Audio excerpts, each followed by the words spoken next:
What is going on, everyone, and welcome back to this edition of our MLB Outlooks for the 2025 MLB season. Today, we have the Kansas City Royals. Last year, the Royals made the playoffs, got past the wild card series, then eventually lost to the Yankees in the division series, but they finished 86-76, tied with the Detroit Tigers in the standings. This is a Royals team that honestly had kind of a quiet offseason. I was kind of expecting them to maybe do a little bit more, especially since they spent a good bit of money the previous offseason on some pieces, like a Seth Lugo, a Michael Wacha. So let's get into some of their free agents that they got and they lost, because they lost a lot of basically guys to one-year contracts, but they were able to bring two key guys back.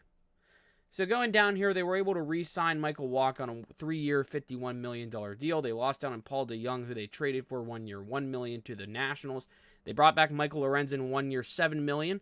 They lost out on Garrett Hampson on a minor league deal to the Diamondbacks. Jordan Lyles still waiting for a contract or opportunity. Yuli Gurriel just signed a minor league contract to play first base or whatever other position he will be playing with the San Diego Padres. Pham got a 1 year, $4.03 million deal with the Pirates, and Adam Frazier as well with the Pirates gets a 1 year, $1.53 million deal. Nick Anderson gets a minor league deal to be a relief pitcher for the Cardinals, and Will Smith and Robbie Grossman are still out there. So let's take a look at their lineup, because I think there are some things to be curious about, but there's a lot of things to still like in this Royals lineup, and they did make one kind of major addition to this lineup overall. So taking a look at their projected starting lineup for opening day, it will go as following. Jonathan India, who they acquired from the Reds. This was basically the only major bat they acquired for the lineup. They traded Brady Singer to acquire Jonathan India back in November. Bobby Witt Jr., an MVP candidate. He'll be an MVP candidate this year and for years to come. Vinny Pasquantino, Salvador Perez, Michael Massey, Hunter Renfroe, MJ Melendez, Maikel Garcia, and Kyle Isbell. If there's something to like, it's basically the top of the order. I would say, honestly, the top four guys, and maybe if you want to include Michael Massey. Maikel Garcia is projected a 2.4 WAR, but I personally don't like the projected 681 OPS. Same with Kyle Isbell, 1.9 projected WAR, 691 projected OPS. So there are a little bit of confusing kind of stat line projections at the bottom of this lineup. But here's the thing with the Royals. You are basically banking on these top four guys. If you want to include Michael Massey, make it 5. Because there's kind of a little bit empty, like an empty little void here. MJ Melendez has some potential, not really projected the highest WAR. He has projected a 742 OPS, so that is good for him. But the .7 WAR can scare fans away. And Hunter Renfroe, he's kind of going to be that average veteran on the team. He's 33 years old.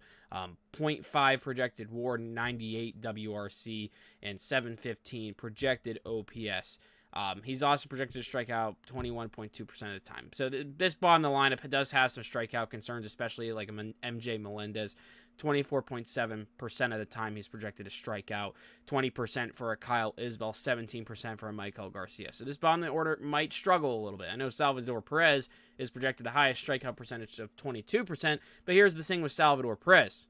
He is a league experience. He's a solidified starting catcher, one of the best catchers in the game today, and he can still hit. He's projected a 759 OPS at age 34, and he's going to be 35 during this coming season. And as Salvador Perez, at the age he is, he's one of the best catchers in the game. So Salvador Perez, you can't throw any slack on him if you are a non-Royals fan. You're looking at this lineup saying, oh, well, Salvador Perez, why is he still a starting catcher? It's because he's probably better than your team's starting catcher. I think any fan base or any team would kill to have a Salvador Perez as their starting catcher. I think this guy was actually in the home run derby a few years ago, if I'm not mistaken, too, so that's pretty crazy to see. Vinny Pasquantino was injured a lot last year. He's projected to have a great year, a 2.4 projected WAR and 809 projected OPS with a 124 OPS plus. And the big guy, Bobby Witt Jr., almost a 7 projected WAR. He's at 6.9, a 139 WRC plus, and an 871 OPS. So there's your lineup. And, of course, the addition of Jonathan India, that's going to be very intriguing to see how they use him. They actually haven't projected as the DH with Michael Massey as the second baseman. So I'm curious if Jonathan India is actually going to get a lot of playing time in the infield, or is he just going to be mainly that designated hitter? So moving on, let's look at this rotation that the Royals will be bringing in this coming season. So here's their rotation in bullpen going into 2025. It goes as following: Cole Reagan, Seth Lugo, Michael Wacha, Michael Lorenzen, and Chris Bubich. And then bullpen, Carlos Estevez, basically the only free agent they brought in back in January last month. Lucas Eckerd, Hunter Harvey, John Schreiber, Angel Zerpa, Chris Stratton, Sam Long, and Carlos Hernandez. I mean, Carlos Estevez is basically the big acquisition the Royals made this offseason. If you don't want to include the Michael Wacha extension, or if you don't want to include the trade for Jonathan India. The big guy was Carlos Estevez, who was an Angel last year, acquired by the Phillies to booster that bullpen. He goes to the Royals on I think it was a 1-year deal at the top of my head.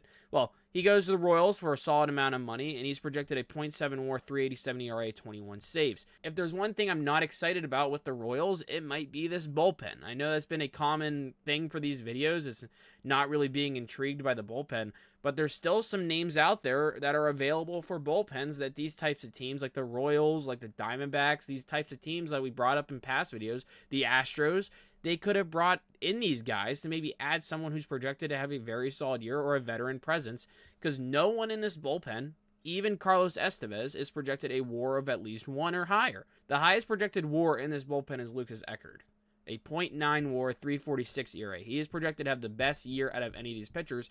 He's literally projected to have a better year than the closer, Carlos Estevez, who is projected to have 21 saves.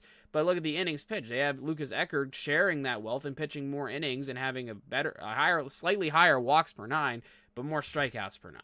So this bullpen kind of scares me a little bit if you are the Royals. So just looking at their standings last year, they finished 86 and 76, tied with the Detroit Tigers. They finished 6.5 back with the Tigers of the Cleveland Guardians. If this Royals team is going to take the step forward, they're going to probably have to trust this bullpen at some point. And is just adding Carlos Estevez being your only real major move to add to the pitching staff, is that the thing that will make or break a season or whatever? I mean, I don't know. They probably could have done more. They probably could have done more to help this lineup as well. The Royals kind of had a subpar offseason looking at it from that perspective, because you kind of expected them with the dramatic step forward they took last year. They didn't really do much because they're still, like I brought up earlier, there's kind of like an empty hole right here. Like, you're maybe wanting something more than a Hunter Renfroe or an MJ Melendez type of thing. But other than that, those are my thoughts on the Kansas City Royals. It's a very confusing team to think about because they are going to be a good team. They're going to be in the wild card race. I don't know if they're good enough to win the AL Central. Who knows? I could be wrong. I think the Guardians and Tigers, honestly, are built better than the Royals. The Twins people can even throw in that conversation because the Twins will always be the Twins and somehow still be involved in this type of things. But overall, thank you all for watching this video. Make sure to subscribe to the channel. We are almost at 300 subscribers. We're trying to hit that by opening day. Make sure to like the video and comment down below your thoughts on the Kansas City Royals, and I'll see you next time.